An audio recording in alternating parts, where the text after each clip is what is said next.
श्रृंखला में हमारे साथ नए कवि जुड़े हैं, जो सोहन लाल शर्मा जी हैं, परम आदरणीय सोहन लाल शर्मा जी, जो डीग भरतपुर से आते हैं, राजस्थान से आते हैं, जो एक रिटायर्ड शिक्षक हैं, जिनकी एक पुस्तक प्रकाशित हो चुकी है जो ब्रज भाषा में है, ब्रज तरंगिणी जिसका नाम है। साथ ही उनका एक साझा काव्य संग्रह है दिल की तरंग में, दिल की तरंग, जिसमें उनकी 5 रचनाएं निहित हैं।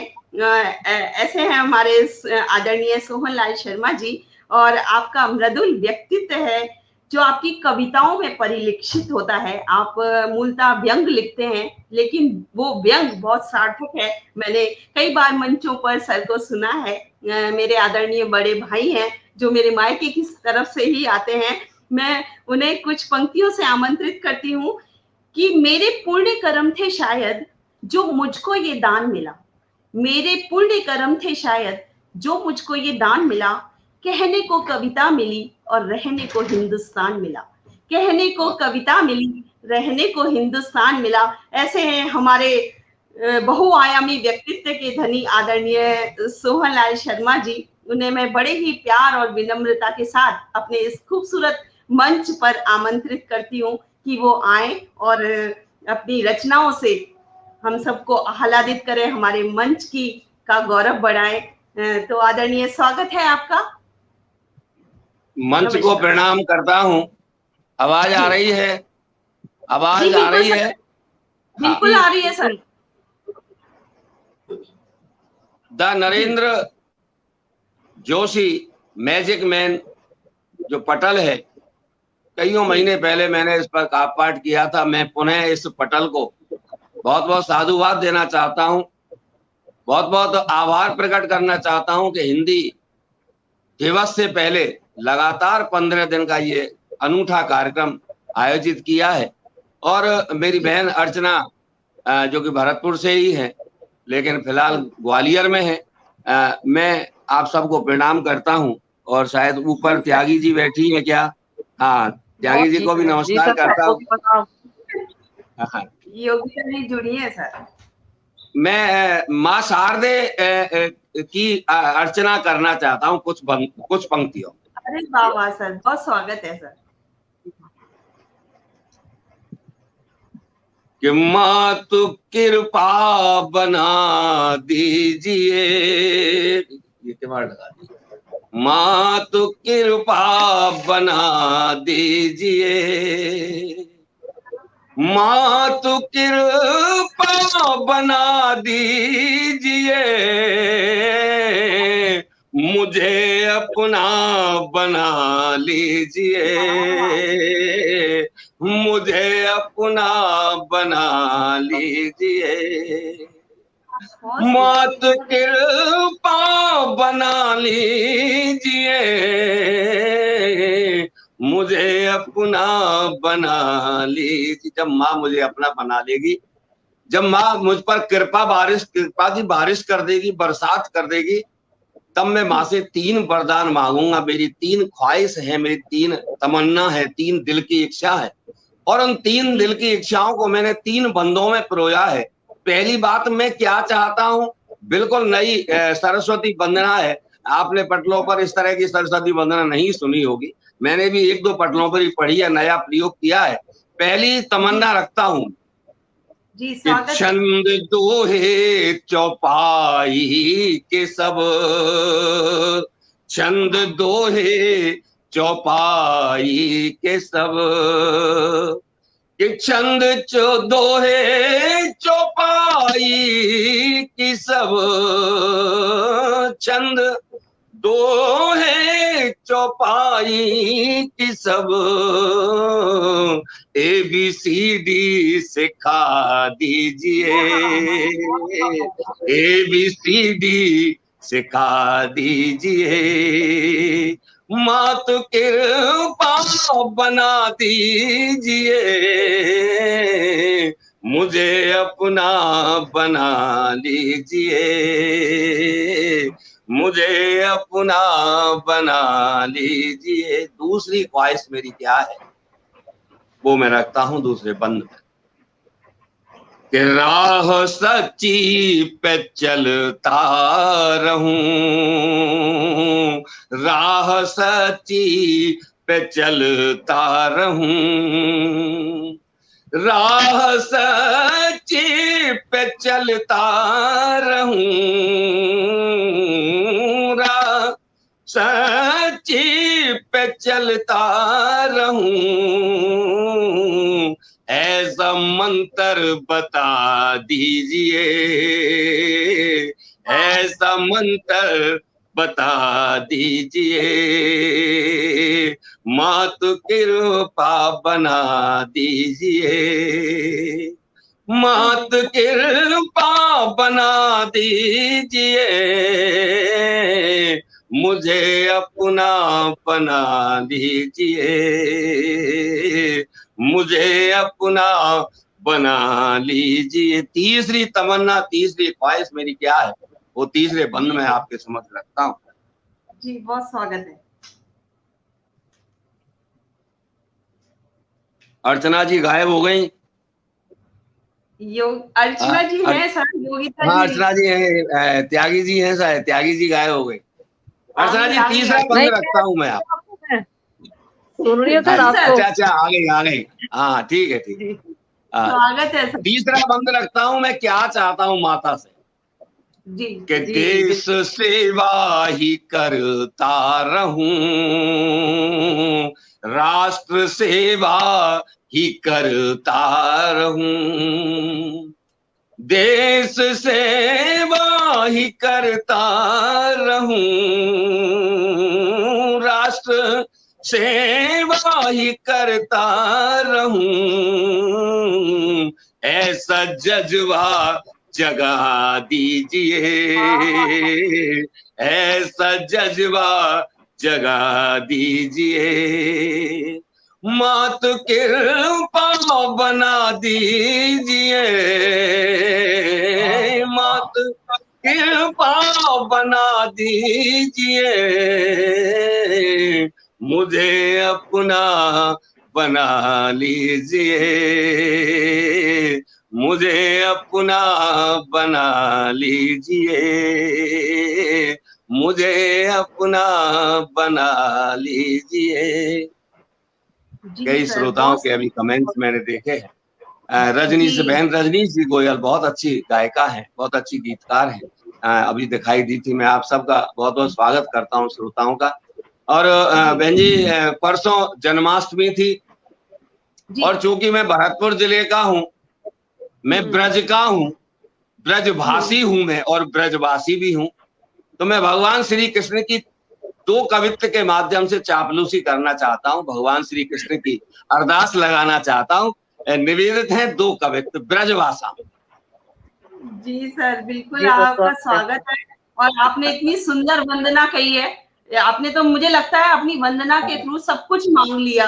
कहते हैं अर्चना जी 17 तारीख को मैं एक बहुत बड़ा देश का पटल है हमारे का, अखिल भारतीय सर्वधर्म संस्कृति समन्वय समिति, आपने नाम सुना होगा, डॉक्टर सुरेश जी नीरव का पटल, मैं उस पर था। और मैंने ये जब सरस्वती वंदना पढ़ी थी, आपने नाम सुना होगा, नैरोबी केन्या की एक कवित्री हैं वंदना राज।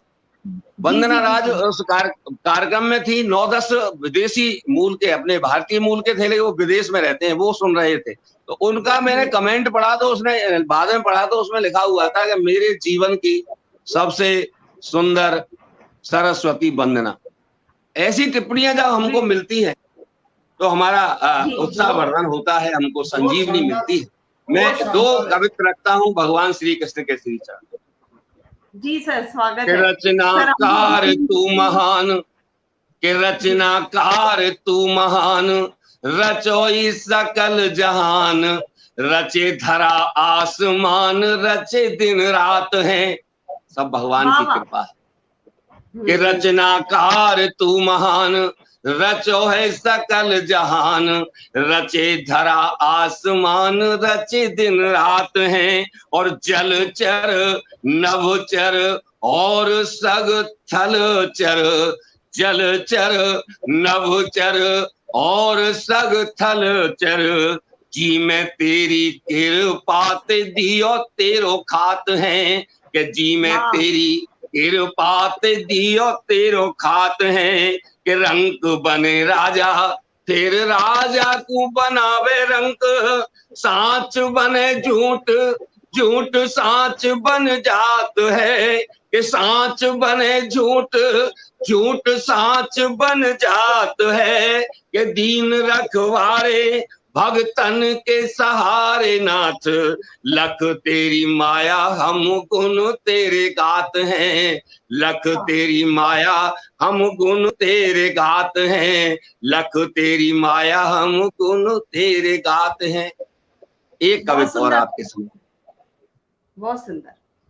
कि तेरी कृपा ते पंगु पर्वत लांग जावे, कि तेरी कृपा ते पंगु पर्वत लांग जामे, और गूंगे जन सुमधुर गीत गुनगुनात हैं, और धनहीन धनवान ज्ञानहीन ज्ञानवान, कर्महीन कर्म फल स्वाद चक जात हैं, कि तेरी साची भक्ति कर अमर भय अनेक, के तेरी साची भक्ति कर अमर भय अनेक, और बैरऊ बड़ा में जो सो उतर जात है। कंस ने मोमा ने बैर बढ़ाया लेकिन तर गया संसार से, भगवान श्री कृष्ण के हाथों मारा गया। के बैरऊ बड़ा में जो सो उतर जात हैं, कि काना तेरी लीला को ना पार कोई पायो नाथ, अनंत मुरारी हम तेरे गुण गात हैं, अनंत मुरारी हम गुण तेरे गात हैं, अनंत मुरारी हम गुण तेरे गात हैं। बहन रजनी सी गोयल मुझे दिखाई दे रही हैं, मैं प्रणाम करता हूँ, सुप्रभात कहता हूँ आपको। बहुत अच्छी साहित्यकारा है रजनी जी।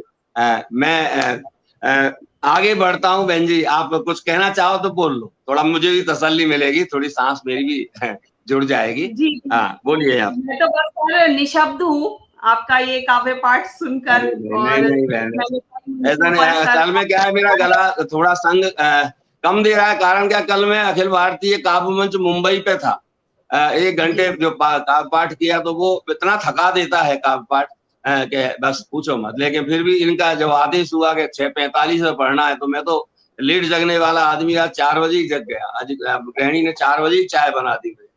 तो मैं 1-2 मुक्तक, मैंने मुक्तक बहुत लिखे हैं बहन जी, अर्चना जी। मेरे मुक्तक बड़े प्यार से सुने जाते हैं मेरे मुक्तक। मैं कुछ मुक्तकों की वानगी आपके समक्ष रखता हूँ। बिल्कुल बिल्कुल सर, स्वागत है आपका। आपका जो सृजन है वो बहुत अद्भुत है, और उतनी ही लेखन के साथ आप उसे निभाते हैं, तो ये बहुत वंदनीय बात है कि आप इतना सुंदर लिखते हैं और उतना ही सुंदर आपकी प्रस्तुति है, आपका गायन है।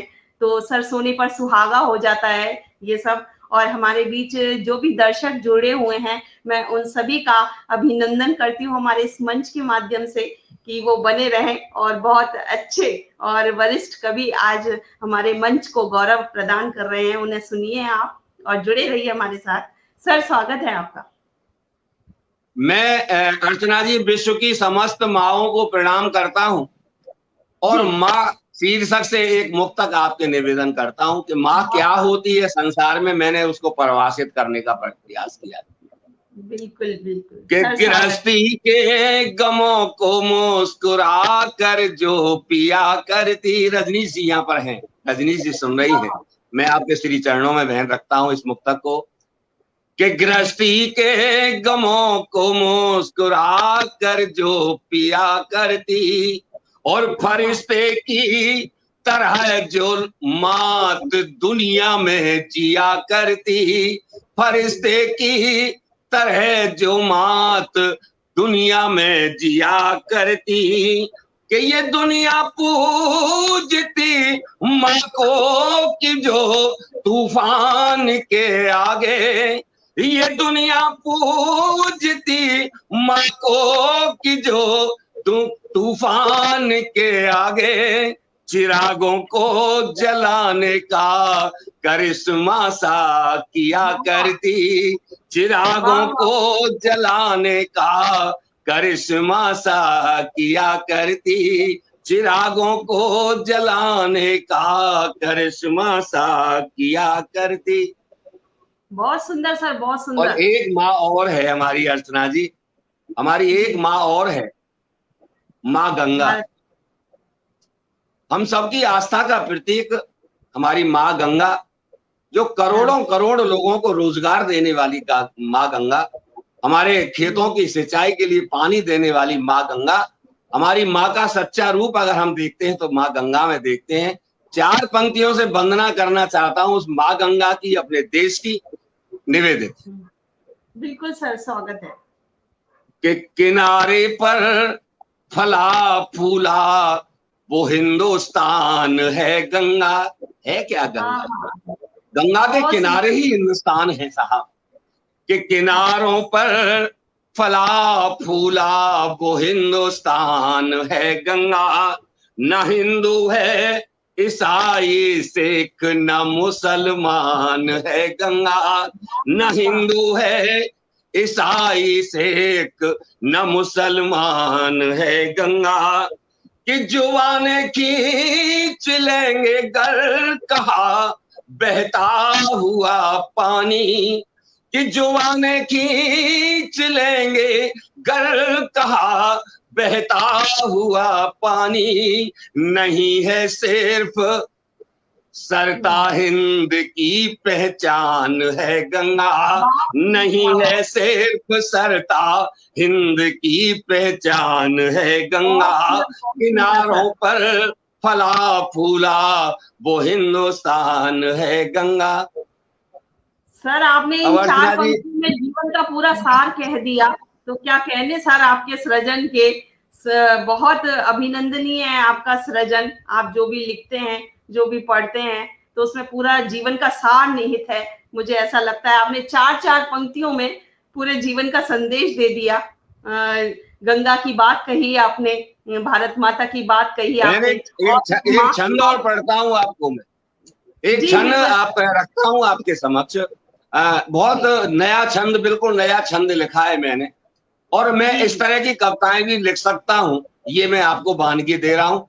थोड़ा सा अलग से अलग हट करके देशभक्ति की बात करता हूँ। मेरे दिमाग से, मेरे दिल से जो बात निकलती है उसको मैं कहने का प्रयास करता हूँ। एक धनाक्षरी छंद के माध्यम से मैं पूरे देश के वोटर्स को, मतदाताओं को जागृत करने के लिए एक छंद लिखा है मैंने, मैं आपके समक्ष रखता हूँ। वाह वाह वाह, बहुत सुंदर सर, स्वागत है। कि जनता के दुख और दर्द में जो साथ देते, कि जनता के दुख और दर्द में जो साथ देते, ऐसे नेताओं को राजपाठ देना चाहिए। चुनाव होते हैं साहब, अर्चना जी ब्राह्मण है, मैं ब्राह्मण हूं, हम ब्राह्मण तलाशते हैं पहले, कैंडिडेट ब्राह्मण हो, चरित्र कैसा भी हो।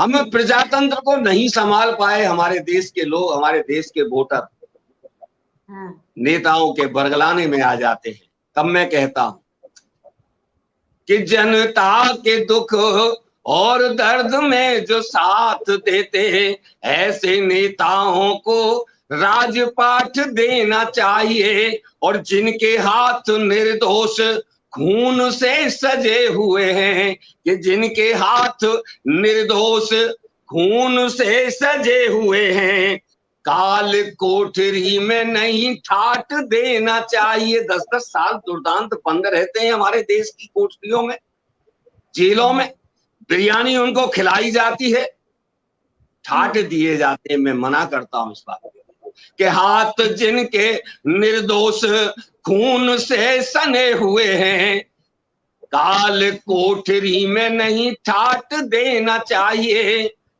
कि बैरी चढ़ छाती पर हमें ललकार रहे, भारत तेरे टुकड़े होंगे इंशाअल्लाह इंशाअल्लाह। वारे कन्हैया लाल, वारी जवाहरलाल यूनिवर्सिटी दिल्ली की। के बैरी चढ़ छाती पर हमें ललकार रहे कायरों को सबक विराट देना चाहिए, कायरों को सबक विराट देना चाहिए। और हिंद की धरा पे पाकिस्तान जिंदाबाद नारे, कि हिंद की धरा पे पाकिस्तान जिंदाबाद नारे।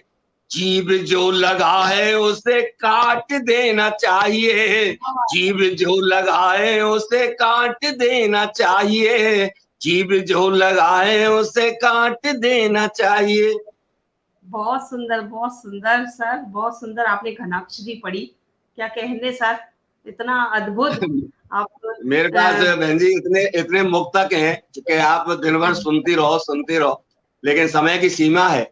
और क्योंकि ये कार्यक्रम हिंदी दिवस तक चलेगा जी, मेरा एक बहुत प्रसिद्ध गीत है, अर्चना जी, कभी आपने सुना हो। त्यागी जी से तो पहली बार मुलाकात हो रही है, कभी आपस में कभी किसी काव्य पाठ के दौरान मिलेंगे तो आप कविताओं का जायजा जब लेंगे। यहाँ समय की सीमा है। अर्चना जी से तो मैं पहले मुलाकात कर चुका हूँ और आपका नया सानिध्य मिला है बहन त्यागी जी का। मैं आप दोनों मेरी बहनों को नमस्कार करता हूँ। और रजनीश जी गोयल साहब का फोटो दिखाई दे रहा है, मैं उनको भी नमस्कार करता हूँ। और हमारे देश में आज हमारी राजभाषा, हमारी मातृभाषा की जो हिंदी की बेकदरी हमने कर रखी है ना साहब, उसकी पीड़ा का एक गीत मैंने साल भर पहले लिखा था और कम से कम 150 पटनों पर उसको मैंने पढ़ा। मुझे बड़ी शाबाशियां मिली, मुझे बड़ी दुआएं मिली, मुझे बड़े आशीर्वाद मिले। मैं उस गीत को आपके समक्ष रखना चाहता हूँ। और मैं एक बात और अर्चना जी, एक बात आपके माध्यम से ये मैं पहुंचाना चाहता हूँ कि इस महायज्ञ का, काव्य महायज्ञ का जो अंतिम एपिसोड होगा, मैं उसमें ये गीत पढ़ना चाहता हूँ। इसलिए मैं गीत को आपके समक्ष पढ़ता हूँ। यदि आपको पसंद आएगा तो आप एन चंद्रा जी से अवश्य मेरी ओर से कहिएगा कि अंतिम एपिसोड में मुझे इस गीत को 5 मिनट पढ़ने का मौका अवश्य मिले। मेरा गीत आपके समक्ष निवेदित। बिल्कुल सर, अवश्य मिलेगा सर। हाँ,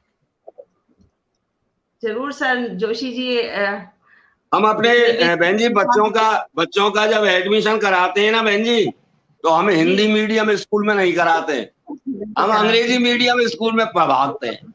हमने हिंदी की पहली बेकदरी तो यहाँ कर दी है। हम अंग्रेजी बोलना अपने स्टेटस की निशानी मानते हैं साहब। बिल्कुल सर। हम हिंदी को शुद्ध नहीं लिख पाते। मैं कहता हूं कि नागपुर स्टेशन आपने भी देखा होगा कभी। नागपुर स्टेशन पर जो नागपुर लिखा हुआ है उसमें पुर की जगह पूर लिखा हुआ है। पप्पा के नीचे बड़े ऊ की मात्रा लगी हुई है। और मेरा बेटा छत्तीसगढ़ रायपुर में इंजीनियर है, तो मैं उनसे मिलने जब गया तो पहली बार मैंने नागपुर स्टेशन देखा और वहां पर जब पा के नीचे बड़ी ऊ की मात्रा लगी देखी तो वहां से इस गीत का जन्म हुआ बहन। वहीं से ताने वाने बुनते चले गए और रायपुर में लिख गया, कुछ अपने काम में आकर के मैंने पूरा किया। वो गीत आपके समक्ष रखता हूँ। बिल्कुल सर, संवेदनाओं से ये गीत का जन्म होता है। आपको कहीं ना कहीं दिल में जरूर चुभन हुई उस नागपुर को पढ़ के, तो इसलिए आपके इतने सुंदर गीत का सृजन हुआ होगा। मैं आशा करती हूँ बहुत सुंदर गीत होगा और जोशी जी भी आपके निवेदन को जरूर स्वीकार करेंगे और 14 सितंबर को आप जरूर समय दिया जाएगा इस गीत को पढ़ने के लिए। नहीं, इस गीत को जरूर पढ़ूंगा। ये गीत उन्होंने सुन रखा है नरेश चंद्र जी के इस पे पटल पे मैंने कविता पाठ किया जब सुनाया है मैं दोबारा आपको सुना। मैं यही हूँ जी सर, सर, मैं यही हूँ। अरे सर नमस्कार सर। अच्छा सर नमस्कार। अच्छा वाह नमस्कार करता हूँ, सुप्रभात कहता हूँ आपको मैं। और हाँ, मैं वो गीत आपके समक्ष रखता हूँ सर। आप शायद भूल गए होंगे, साल भर पहले आपके काव्य पाठ किया था मैंने आपके पटल पर। मैं पुनः दोबारा आपके सामने रखता हूँ। सुनिए साहब। आपको जगा के मैं कैसे सोच सकता हूँ। अच्छा, वाह, ये तो मुझे पता है, पहले से ही मालूम है, आपसे कई बार बात हुई है। आप बहुत जानदार और शानदार आदमी हैं, व्यक्ति हैं। मैं आपको सुप्रभात कहता हूँ, आपको नमस्कार करता हूँ और इस गीत को रखता हूँ, आप भी सुन करके ही जाए।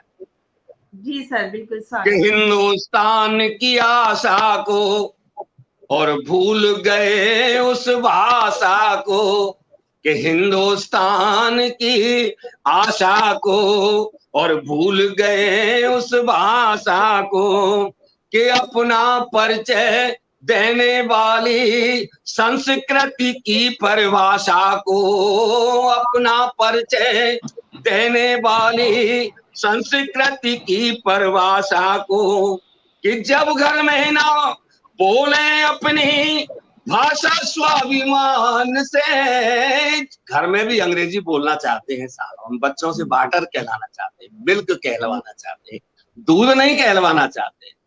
कि जब घर में ना बोले अपनी भाषा स्वाभिमान से, और तब हिंदी अपना हक मांगे पूरे हिंदुस्तान से, पूरे हिंदुस्तान से, पूरे हिंदुस्तान से, हिंदुस्तान की आशा को, और भूल गए उस भाषा को कि अपना परिचय देने वाली संस्कृति की परिभाषा को, अपना परिचय देने वाली संस्कृति की परिभाषा को। कि जब घर में ना बोले अपनी भाषा स्वाभिमान से, जब घर में ना बोले अपनी भाषा स्वाभिमान से, तब हिंदी अपना हक मांगे पूरे हिंदुस्तान से, पूरे हिंदुस्तान से, पूरे हिंदुस्तान से। मेरा मानना है बहनों कि जब हिंदुस्तान आजाद हुआ तो हकीकत में हमारी भारतीय संस्कृति आजाद हुई और हमारी हिंदी भाषा आजाद हुई। अन्यथा हमारी हिंदी ने भी हमारी तरह 800 साल गुलामी भोगी है साहब। कभी अंग्रेजी हावी रही हमारी हिंदी पर, कभी उर्दू फारसी हमारी हिंदी पर हावी रही। हिंदी को कभी बोलने का मौका नहीं मिला।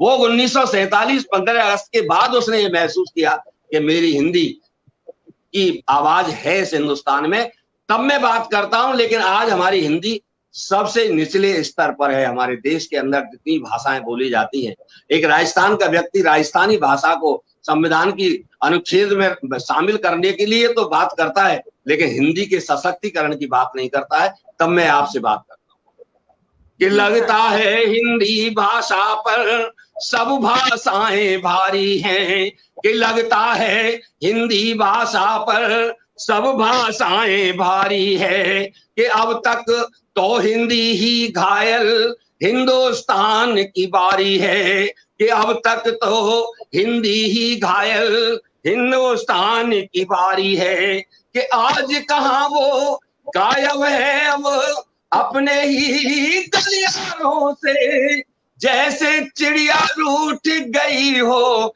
अपने ही रफ्तारों से, जैसे चिड़िया रूठ गई हो अपनी ही रफ्तारों से। कि जब भारत का बच्चा बच्चा, कि जब भारत का बच्चा बच्चा न बोले स्वाभिमान से, न बोले स्वाभिमान से, और तब हिंदी अपना हक मांगे पूरे हिंदुस्तान से, पूरे हिंदुस्तान से, पूरे हिंदुस्तान से, हिंदुस्तान की आशा को भूल गए उस भाषा को। दूसरा बंद रखता हूं बहनों। जी सर, स्वागत है। बहुत सुंदर पढ़ रहे हैं सर। हिंदुस्तान को आजाद कराने में दी गई एक एक कुर्बानी मेरी हिंदी को आजाद कराने में दी गई थी, ऐसा मेरा मानना है। हाँ। हिंदुस्तान आजाद नहीं हुआ, हिंदुस्तान की संस्कृति और हिंदुस्तान की हिंदी आजाद हुई, तब मैं बात करता हूं। इस हिंदी को अपनाने के लिए हमने कितनी कुर्बानियां दी, कि इस हिंदी भाषा की खातिर कितने ही कुर्बान हुए। आपको पता हो, शायद आप दोनों ही विदुषी हैं, कि हमारे देश की स्वतंत्रता के बाद भी हिंदी को राष्ट्र भाषा बनाने के आंदोलन चले, लेकिन सरकार ने उसको केवल राजभाषा बनाया। बिल्कुल, बड़े संघर्ष हुए। कई ऐसे नाम, राजेंद्र सिंह बहुत अच्छे एक हिंदी सेवी थे जिन्होंने ये संघर्ष किया कि इस हिंदी भाषा की खातिर कितने ही कुर्बान हुए, और हिंदी अपनाने की खातिर कितने घर शमशान हुए, कि कितनी हिंदी अपनाने की खातिर कितने घर शमशान हुए, कि इस भाषा की खुशहाली के ये नारे भी तिरंगे हैं, कि इस भाषा की खुशहाली के ये नारे भी तिरंगे हैं, कि जब तक हिंदी जिंदा है तब तक लहराते तिरंगे हैं, जब तक हिंदी जिंदा है तब तक लहराते तिरंगे हैं, कि हिंदी ही जननी है हमारी, कि हिंदी ही जननी है हमारी, न कहते स्वाभिमान से, ना कहते स्वाभिमान से, और तब हिंदी अपना हक मांगे पूरे हिंदुस्तान से, पूरे हिंदुस्तान से, पूरे हिंदुस्तान से, हिंदुस्तान की आशा को और भूल गए उस भाषा को। तीसरा बंद रखता हूं और मेरी अर्चना बहन और त्यागी बहन दोनों से क्षमा मांगते हुए रखता हूं, क्योंकि मैंने आपके वर्ग का इसमें जिक्र किया है, हल्की सी आपकी आलोचना करने का प्रयास किया है। हाथ जोड़कर मैं क्षमा चाहता हूं बहनों, मेरी मजबूरी है, इस गीत की मजबूरी। इस गीत को तीसरे बंद में मैं दूसरा अलग मोड़ देना चाहता हूं, और उस मोड़ का मूल मतलब ये है कि हम जब सार्वजनिक स्थलों पे जाते हैं तो हमारी भारत की महिलाएं साड़ियों में कोई इक्का दुक्का दिखाई देती है। मेरे दिल की पीड़ा बात करता हूँ। मुझे यहाँ तक कोई गुरेज नहीं है कि मेरी बहन मेरी बेटियां सूट में हो, चुनरी से ढका हुआ उनका वक्ष स्थल हो, मुझे अच्छा लगता है। लेकिन जब मैं मेरी बेटियों को, मेरी बहनों को शॉर्ट्स पहने हुए, जीन्स पहनते हुए, बदतमीजी की ड्रेस पहनते हुए देखता हूं तो मेरा मन रोता है, और उसके लिए तीसरा बंद में रखता हूं। क्षमा चाहता हूं पूरे नारी समाज से कि इज्जत औरत देश का रिश्ता सबसे गहरा होता है, कि इज्जत औरत देश का रिश्ता सबसे गहरा होता है, और इज्जत होती है तब तक वस्त्रों का पहरा होता है। पहुंचना जहां मैं पहुंचाना चाहता हूं अर्चना बहन, कि इज्जत होती है तब तक वस्त्रों का पहरा होता है, कि आज भारतीय नारी ने जो देसी बाना छोड़ दिया। कहाँ है लहंगा फरिया? केवल शादी में वधू पक्ष वधू के लिए लाता है। कहाँ है हमारी लहंगा फरिया? कहाँ है हमारी साड़ियां? कि आज भारतीय नारी ने जो देसी बाना छोड़ दिया, और संस्कृति की तो चलती क्या है, अपनों से मुंह मोड़ लिया। संस्कृति की तो चलती क्या है, अपनों से मुंह मोड़ लिया। क्यों बने हैं वृद्धाश्रम? बिल्कुल बिल्कुल सर। क्योंकि हम अंग्रेजी पढ़ गए, हमारे घरों में अंग्रेजियत घुस गई, तो हम अपने माँ बाप को, अपने सास ससुर की सेवा नहीं करना चाहते, अपनों से ही मुंह मोड़ लिया। कि संस्कृति की तो चलती क्या है, अपनों से मुंह मोड़ लिया।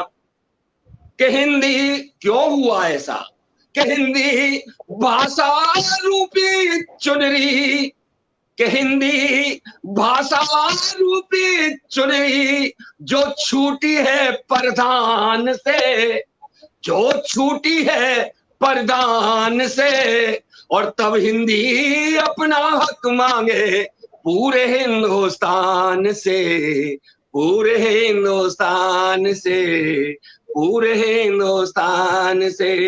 हिंदुस्तान की आशा को और भूल गए उस भाषा को, हिंदुस्तान की आशा को भूल गए उस भाषा को, कि अपना परिचय देने वाली संस्कृति की परिभाषा को, अपना परिचय देने वाली संस्कृति की परिभाषा को, कि जब घर में ना बोले अपनी भाषा स्वाभिमान से, जब घर में ना, इज्जत घटती है हिंदी बोलने में, कि जब घर में ना बोले अपनी भाषा स्वाभिमान से, और तब हिंदी अपना हक मांगे पूरे हिंदुस्तान से, पूरे हिंदुस्तान से, पूरे हिंदुस्तान से। बहुत बहुत धन्यवाद। बहुत सर, आपने हिंदी की वेदनाओं को इतने सुंदर शब्दों में कह दिया कि मैं निशब्द हो गई हूँ कि क्या इस पर टिप्पणी करूं। मेरे पास शब्द नहीं है। बस इतना कहना चाहूंगी कि हृदय की वेदनाओं को संभाले रखती है हिंदी, हृदय की वेदनाओं को संभाले रखती है हिंदी।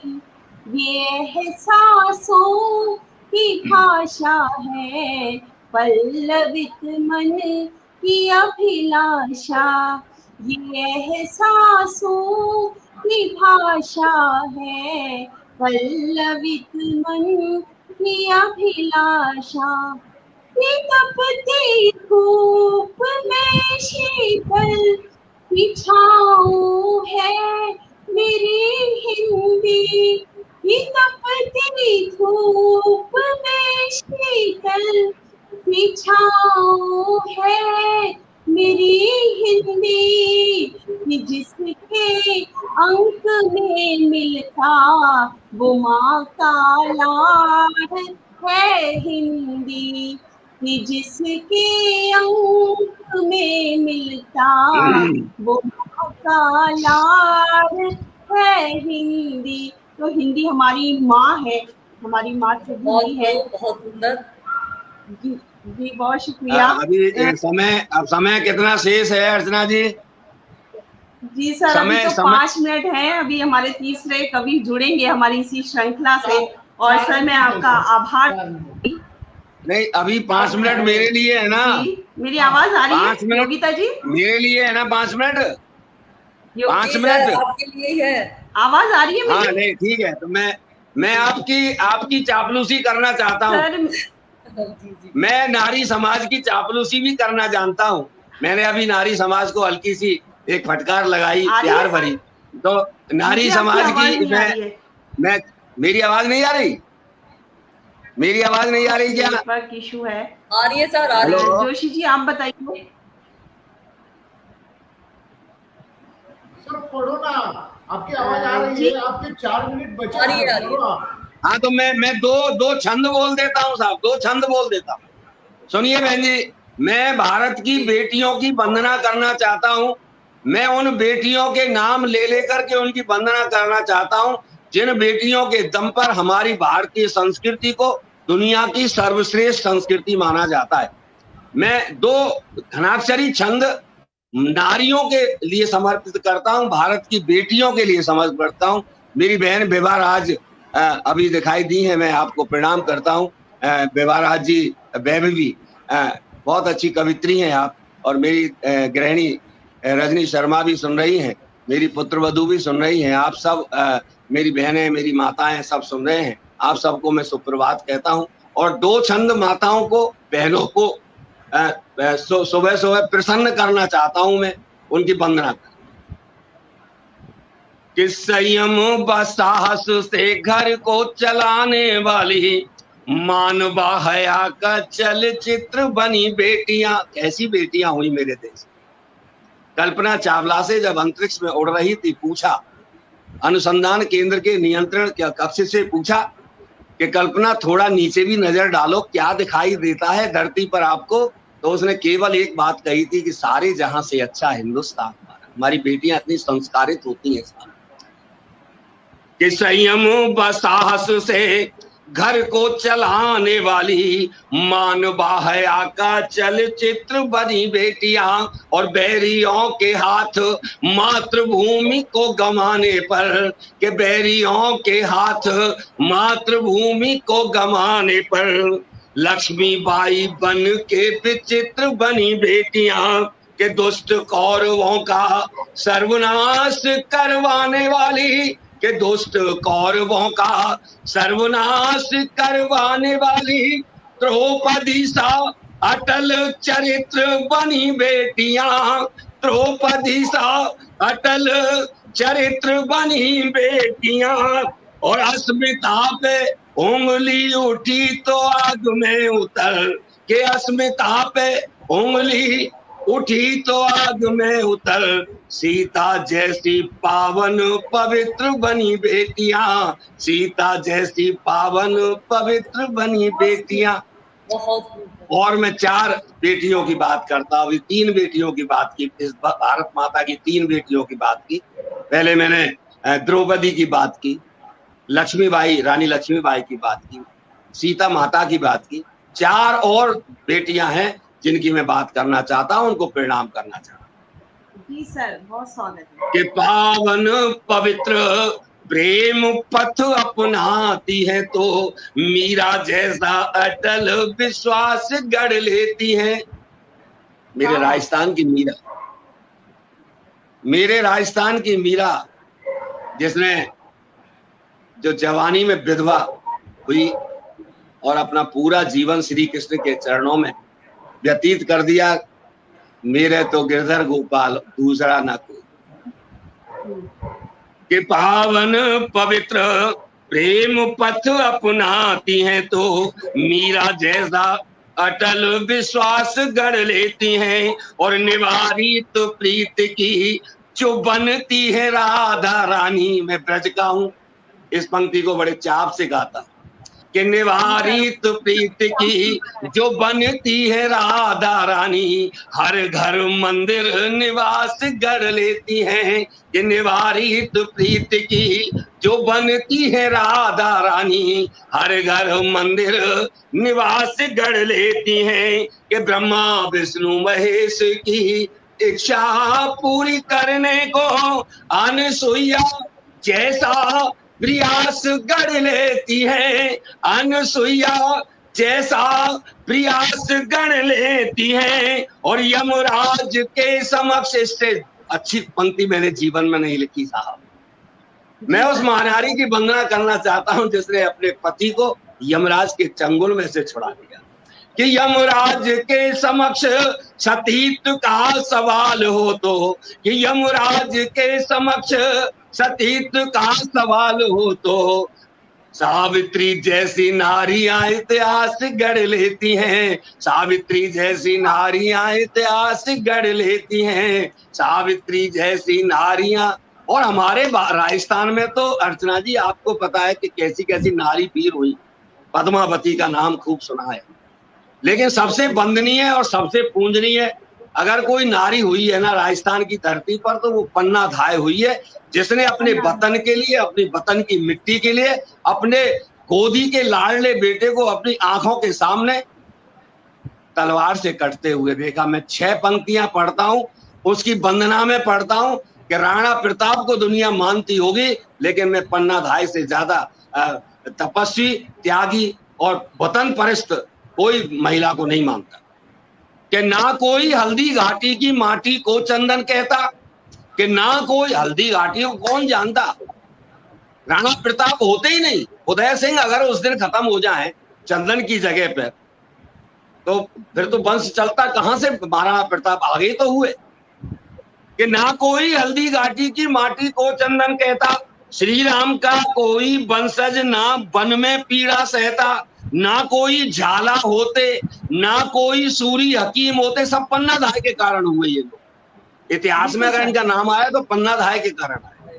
कि ना कोई झाला होते, ना कोई सूरी हकीम होते, ना कोई पूजा बन अकबर की राह में कांटे बोते। कि हल्दी घाटी पर भालों की साएं साएं नहीं होती। राणा प्रताप नहीं होते तो काहे को होती है सब। कि हल्दी घाटी पर भालों की साएं साएं नहीं होती, और राणा प्रताप ना होते गर्मा पन्ना धाय नहीं होती। राणा प्रताप ना होते गर्मा पन्ना धाय नहीं होती।